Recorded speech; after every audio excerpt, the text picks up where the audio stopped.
నిన్న మొన్నటి వరకు షర్మిల అంటే టార్గెట్ జగన్ని టార్గెట్ చేయడానికి ఆంధ్రప్రదేశ్ రాజకీయాల్లోకి షర్మిల వచ్చారని అనుకున్నాం. కానీ ఇప్పుడు ఆమె కాస్తంత రూటు మార్చారు, గేరు మార్చారు. చంద్రబాబు నాయుడు గారిని కూడా విమర్శిస్తున్నారు. కారణం భారతీయ జనతా పార్టీతో పొత్తుకు సిద్ధమవుతున్న నేపథ్యంలో కాంగ్రెస్ పార్టీ బీజేపీ ఖచ్చితంగా బద్ధ శత్రువులే కాబట్టి ఆంధ్రప్రదేశ్లో కూడా అదే ఫార్ములా ఇప్పుడు షర్మిల ఆ రూట్లోనే ముందుకు వెళ్తున్నారు.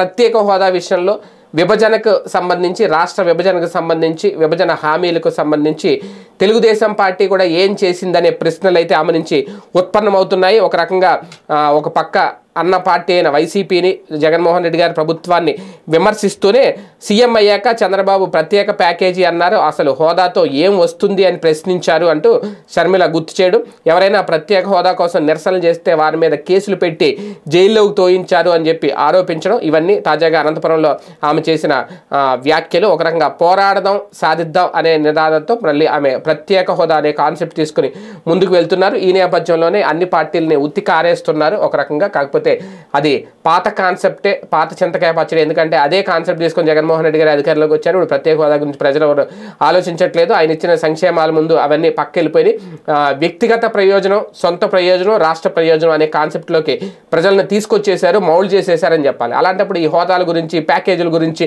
రాష్ట్రం గురించి ప్రజలు ఆలోచించే పరిస్థితులు లేదు.